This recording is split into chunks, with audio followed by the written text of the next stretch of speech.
There was a man who smoked for 20 years. 20 years of promising, then breaking that promise. 20 years of trying everything he could think of: nicotine patches, medication, therapy. But every time he tried to quit, he came back faster, harder, as if the habit was the one steering his entire life. Until one day during a business trip to Japan, he met an old monk. No medicine, no therapy, no pressure, just a single sentence. Soft as breath, yet powerful enough to rewrite his entire life. And here's the strange part. Within just 3 months, he let go of the habit he couldn't escape for 2 decades.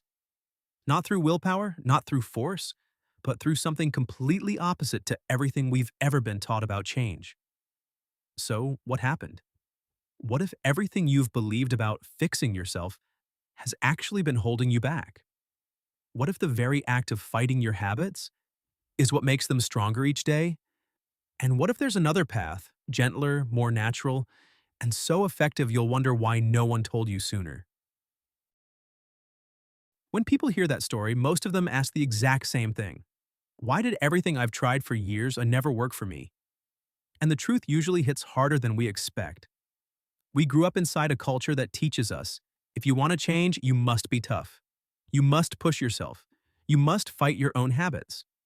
We're taught that if we just have enough willpower, enough discipline, enough determination, everything will finally shift. But look closely at reality, and you'll notice something painfully paradoxical. The more we force ourselves, the more we fail. The more we forbid, the more we crave. The more we suppress, the stronger the habit grows, almost like it's pushing back. So maybe it's not that you're weak. It's not that you lack discipline. Maybe the method you've been using is the very thing sabotaging you. Think about it. How can you win a battle when the enemy is inside you? How can you defeat a part of yourself without creating deeper wounds? What if fighting yourself was the wrong path from the very beginning? The Japanese don't see change as a war. They don't treat themselves as an opponent. They don't believe in force. They don't believe you have to be cruel to yourself in order to become better.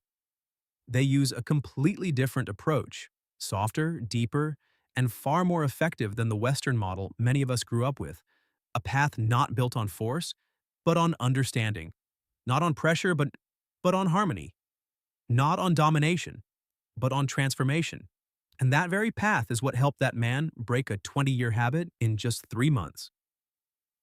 His transformation began with one simple truth, a truth that changes everything. That simple truth is something most of us have never paused long enough to see. No bad habit was born to destroy you. Every one of them started as a temporary solution, a way to cope with something you didn't yet have the strength or tools to face. You didn't smoke under stress because you were weak. There was a day long ago when that very first cigarette softened a fear you didn't know how to share with anyone. You didn't binge at night because you lacked control. There was a night when loneliness or that strange emptiness inside you made food feel like the only comforting thing you had. You didn't scroll for hours because you were lazy. There came a moment when life felt too heavy, and that tiny glowing screen gave you a temporary escape from emotions that were too overwhelming to confront. When you look at your habits through this lens, the guilt begins to loosen because you finally realize you were never trying to ruin yourself. You were trying to survive in the only way you knew how at that time. And the moment this understanding lands, something inside you softens. The self-hatred fades. The internal war between the good you and the bad you quiets down. What remains is a gentle truth. You've been doing your best all along. And from that softness, a new doorway appears. A doorway into a gentler, deeper, more compassionate form of change. The kind the Japanese have preserved for hundreds of years. In a small mountain temple in Kyoto, there was a young monk known for one thing. He got angry easily. Tiny things, a student dropping a bowl, someone arriving late for meditation, even the window rattling in the wind, could ignite a strange fire inside him. Every time the anger burst out, he blamed himself. He thought he wasn't disciplined enough, not spiritual enough, not strong enough in his practice. So he tried everything to suppress it. Longer meditation sessions, more chants. even fasting, hoping it would purify his mind. But the more he tried to push the anger down, the stronger it became, like trying to trap a storm inside a box. Eventually, it explodes. One day, the old monk in the temple called him over. With eyes as calm as a morning lake, he said gently, "Stop trying to get rid of your anger. Observe it." The young monk was confused. Observe it? How do you observe a feeling that erupts like fire? The old monk simply smiled. When anger comes, don't resist it. Just name it, the way you would acknowledge a passing cloud. The next day, when the window rattled again and that familiar heat rose in his chest, he did something different. Instead of resisting, he whispered softly in his mind, anger. Just one word, no judgment, no pushing it away, just naming it and listening to his body. He noticed the heat spreading across his chest, the slight tightening of his jaw, the heaviness in his breath, and like a gray cloud drifting across the sky, the anger slowly dissolved. The second time, the third time, he did the same. And strangely, the anger no longer exploded. It still came, but shorter, softer, easier to walk through than ever before. That was the first time he understood. Emotions don't need to be defeated. They only need to be seen. The young monk's story teaches us something quietly profound. No emotion, no craving, is permanent. In Japanese wisdom, this is impermanence. Everything changes, everything moves, everything eventually passes. And when you truly grasp this, your entire war with your habits starts to dissolve. Look at craving, that force that makes you smoke, binge at night, grab your phone, or return to whatever you're trying to quit. When it rises, it feels like a giant wave preparing to pull you under. It convinces you, if I don't give in right now, I'm going to lose it. But science tells a completely different story. Behavioral research shows this. A craving only peaks for 3 to 5 minutes. It rises fast, hits a peak, then fades, even if you do absolutely nothing. Like a wave crashing onto the shore, powerful for a moment, then retreating. This is the part the West often misunderstands. In Western culture, a craving is treated like an emergency. You must shut it down. You must resist. You must escape it by distracting yourself with something else. But the more you label it as an emergency, the more you activate your internal alarm system. And the craving becomes even louder. The Japanese do the opposite. They treat craving as something natural, a wave, a cloud, a wind that shifts direction, here, then gone. When you stop fearing the craving, you begin to notice a truth almost nobody talks about. The craving isn't as strong as you think. It's the fear of the craving that exhausts you. And that misunderstanding is what has caused millions of people to fail in changing their lives.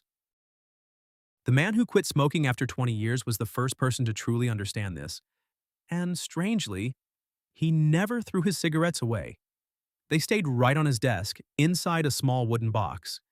Every morning he even opened it, looking at the cigarettes the way you'd look at an old friend. But instead of smoking, he did something unusual. Something the old monk had taught him. He set a 10-minute timer. That's it. No more. No force. No battle. Whenever a craving rose, when his chest tightened, when his mind whispered, just one, he didn't run. He picked up a cigarette gently, lifted it to his nose, and let the familiar scent wash over him, as if observing an old memory. Then he put it back down and let the timer begin. 10 minutes. Nothing else. No distracting himself with his phone. No trying to think of something else. Just sitting there, watching the wave roll in. Minute 1, the urge felt unbearable. Minute 2, his breath turned shallow and fast. Minute 3, the peak. The height of the craving. This is the moment most people believe they're about to lose. But he continued, simply observing. And by minute 4, 5, something strange happened. The craving began to weaken, like a wave crashing and quietly pulling back. By minute 7, the urge was almost gone. By minute 10, when the timer rang, he realized he finally had a choice. He could smoke, or he could walk away. But the most important part was this. For the first time in 20 years, he understood he wasn't weak. He wasn't failing. He didn't lack willpower.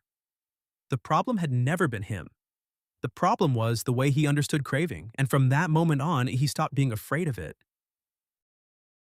After understanding that a craving is nothing more than a brief wave, the old monk taught him a second principle, one the Western world often overlooks. Big changes almost always fail. Small changes almost always work. Why? Because every time you try to transform yourself overnight, your brain interprets it as a threat. It flips on the defense system. It resists. It pulls you back to whatever feels familiar. But when the change is just 1%, small enough that the brain doesn't even notice, everything becomes effortless. This is Kaizen, the Japanese art of tiny, continuous, almost invisible improvements. And Kaizen works through incredibly simple steps. Reduce TV time by 5 minutes each night. Just 5. Not an hour. Not quit entirely, just a little less. Delay your shopping by 24 hours. No cutting credit cards. No forcing yourself to never buy again. Just ask, will I still want this tomorrow? Then 24 hours, 48 hours, 48 hours, 72 hours. Eventually a full week. Slow, small, steady. Your brain doesn't panic, doesn't fight back, doesn't create pressure. It simply adapts, quietly, gently, one small step at a time. It might sound too soft to create real change, but because it's soft, the brain accepts it. And because it's small, you can sustain it. 1% each day. And after 1 year, you're no longer the person you used to be. Not because you forced yourself to change, but because you walked, slowly, patiently, along a path your brain never needed to resist. Kaizen helps you change one small step at a time. But for a bad habit to truly leave your life, you need something deeper. The Japanese call it ikigai, the reason you wake up each morning, the thing that makes you feel alive. Because the truth is this: no bad habit exists because you're weak. It exists because it's filling a space you haven't touched yet. When you're stressed, cigarettes fill the space where calm should be. When you're lonely, late-night food fills the space where connection should be. When you're empty or uninspired, your phone fills the space where meaning should be. When you're exhausted, alcohol fills the space where emotional transition should be. A bad habit isn't a behavioral problem, it's an unmet need problem. There was a software engineer who drank every night. He couldn't understand why quitting felt impossible. Until he realized something. He wasn't addicted to alcohol. He was addicted to the moment when tension turned into relaxation. The alcohol was just the ritual, not the need. And once he understood that, he changed his strategy. That evening, instead of opening a bottle, he did something small but deeply meaningful. He changed into comfortable clothes, boiled water, made himself a warm cup of tea, holding it like a little pocket of warmth just for him. Then he spent 10 minutes drawing, a childhood hobby he had forgotten for years. No pressure, no spreadsheets of discipline. Just a new ritual, gentler, warmer, and perfectly aligned with the real need beneath everything. The need to return to himself after a day that had taken too much. And something strange happened. When the new ritual carried enough meaning, the old one began to fade. Alcohol stopped being appealing, not because he banned himself from drinking, but because he finally found something that filled the space alcohol used to occupy. And that reveals something important. To let go of a bad habit, you don't need more strength. You need a life with more meaning to come home to. But even when you understand Kaizen and Ikigai, there is still one force that stops most people from changing: the guilt spiral. Every time you smoke a cigarette, every time you binge late at night, every time you pick up your phone and disappear for hours, we attack ourselves instantly. I can't do anything right. Why am I so weak? I failed again. These words sound like self-discipline, but in reality, they create an endless civil war inside you.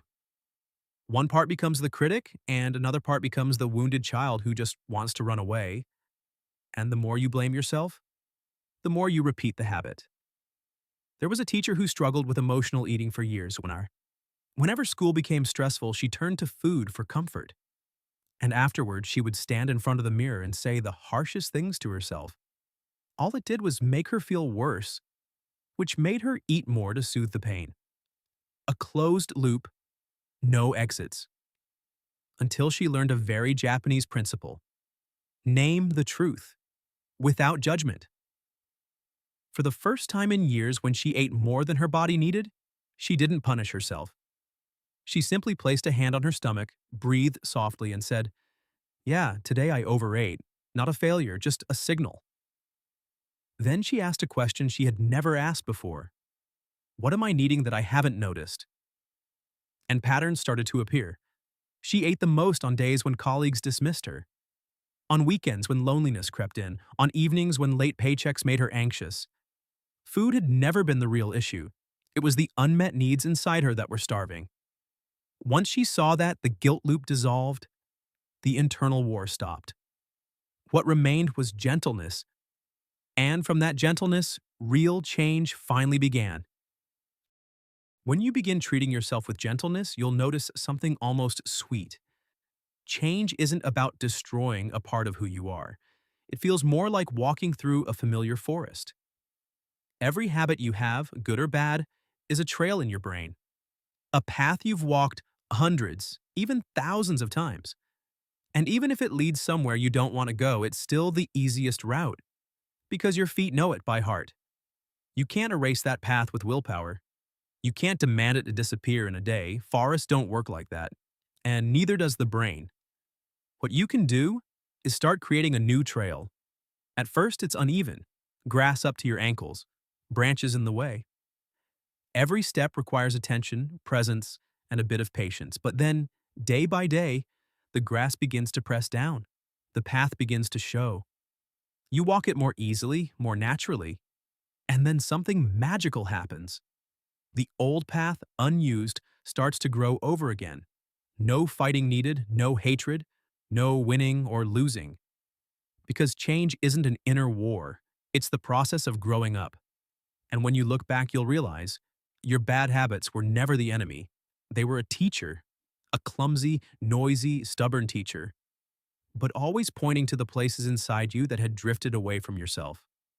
And when you've walked the new path long enough, softly, steadily, with deep understanding, you'll notice something quietly beautiful. You didn't change to become someone else. You are simply finding your way back to the most honest, most natural version of you.